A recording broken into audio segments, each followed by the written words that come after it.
Hello and welcome to another Xterra video where I work on my truck. Sometimes I'm successful, sometimes I'm not. And in today's video, I'm gonna be working on my truck, replacing my coolant air intake again. Some time ago I got this pretty nice Z1 off-road coolant intake for Xterras, Nissans, Frontiers, but I wanna try different ones. Alright guys, let me start by removing the Z1 off-road air intake out.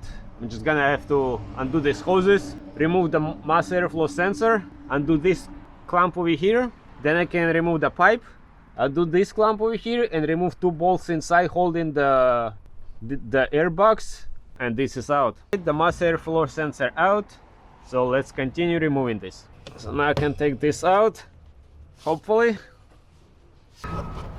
Okay, and let's pull the whole thing out.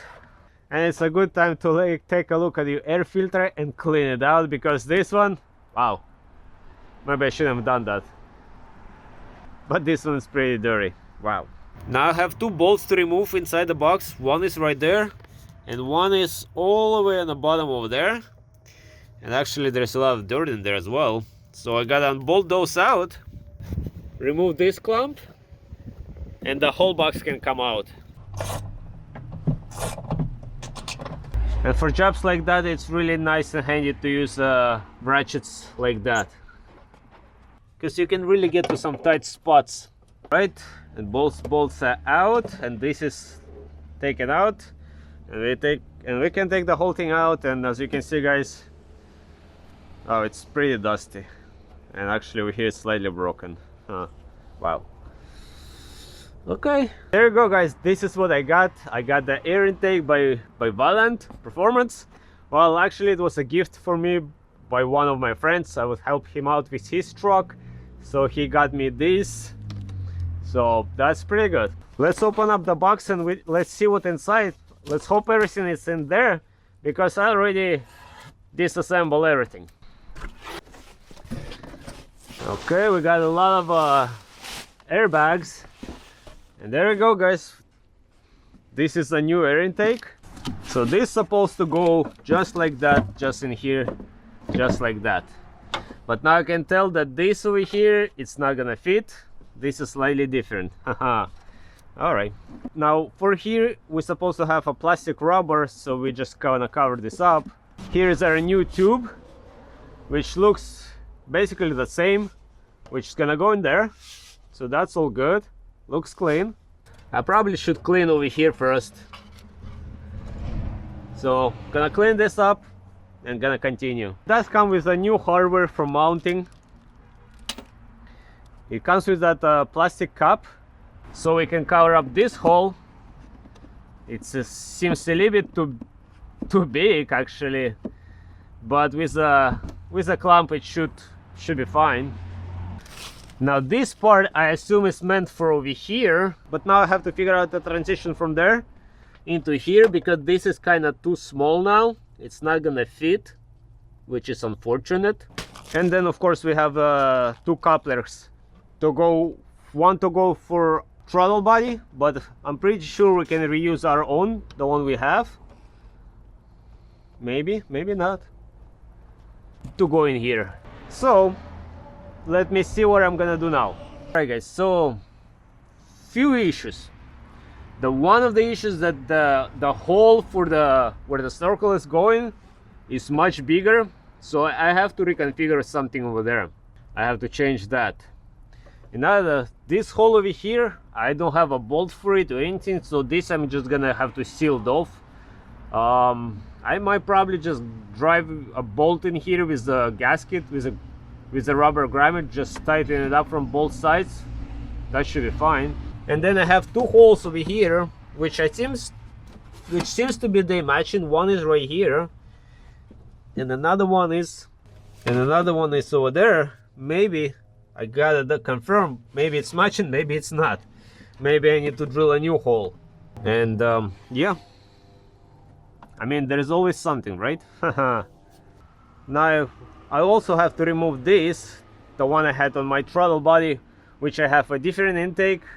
It's bigger diameter from Z1 off-road, but this I have to take out because this hole is actually bigger for the tube to go in, but the one that came with the air intake, it fits very tight, but it fits there. I was able to kind of slightly stretch it out, but this way I can put this tube in there as well, so this is gonna be good.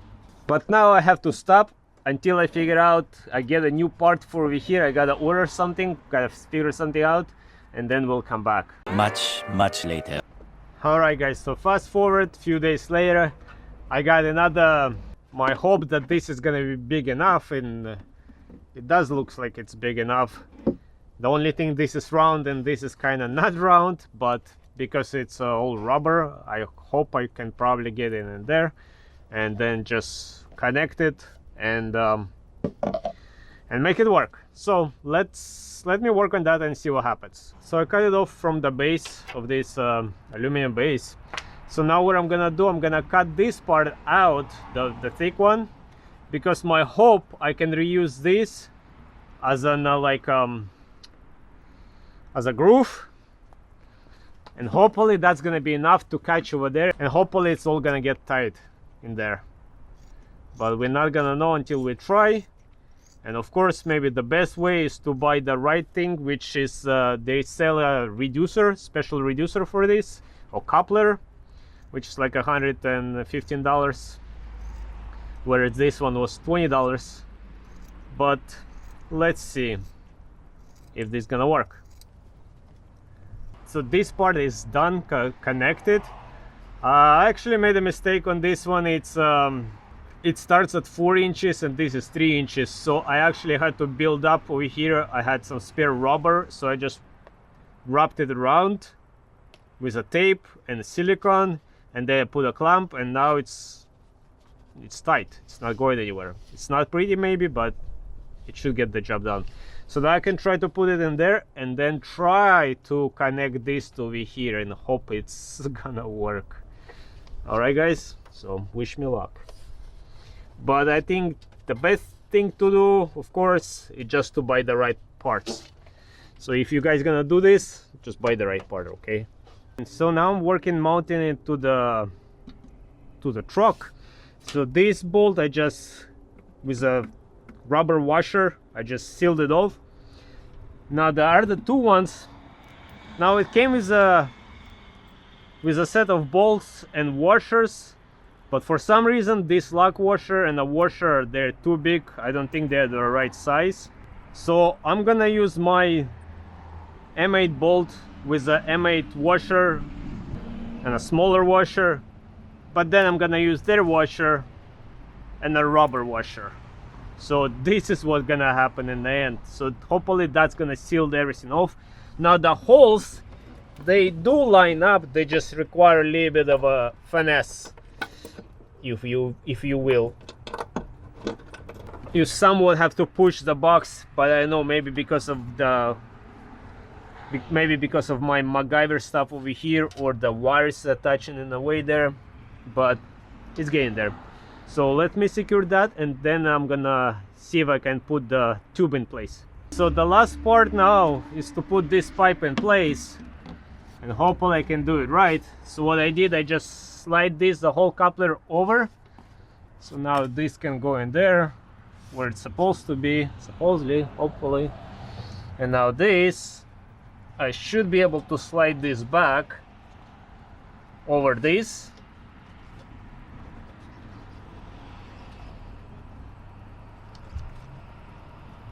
Okay, little by little. There we go. I think that's good. So now I can make all of this tight. Now over here, I don't know why that, but there was like a little bit of a gap. I did not like it. I mean that the tube was going all the way in there, so it's crimped in there, but I didn't like the little gap there, so I put a second clamp over here closer to the edge just to make it nicer. But so all of this is done. All right guys, so all we have to do now pretty much is put the air filter in, but I'm not gonna use the one it came with. It's a great filter and all, but it's blue.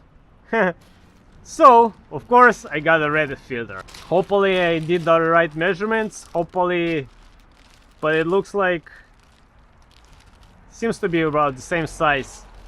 and style and everything looks the same. So let's open it up. So there's the filter. Right there is the model number and a name. And this is oil filter. I believe it's already been pre-oiled, but I have oil coming in, so worst comes to worst, I can just open it up, take it out and oil it up. But let's see if I can put it in place. Let's see if it's gonna fit. And it fits perfect. Beautiful. Wow, I really like that. I mean, there is probably nothing wrong with the blue filter in there, but I really like that. Don't judge me for that, guys. Alright guys, so let's cover it up. Now it comes with a somewhat see-through plastic cover.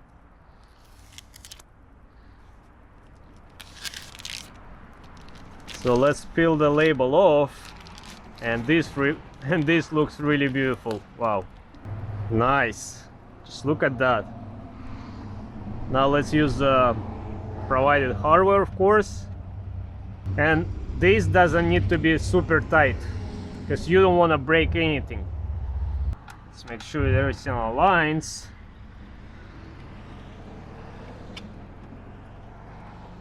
Okay.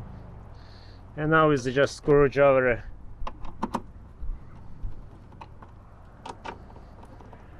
Make it snug.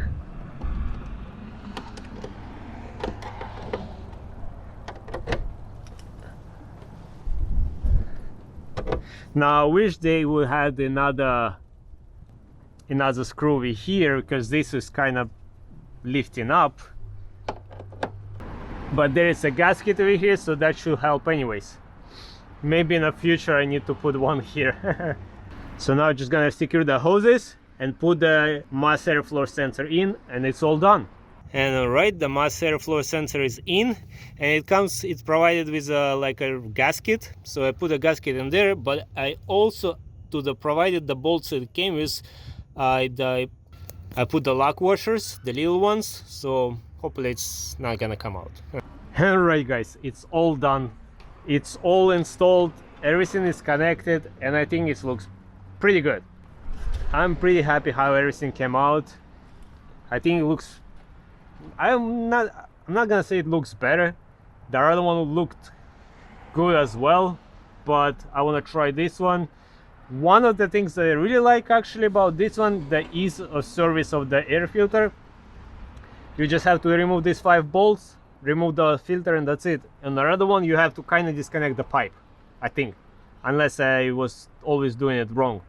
But I think this is pretty good. So now all is left to do is fire it up and take it for a test drive.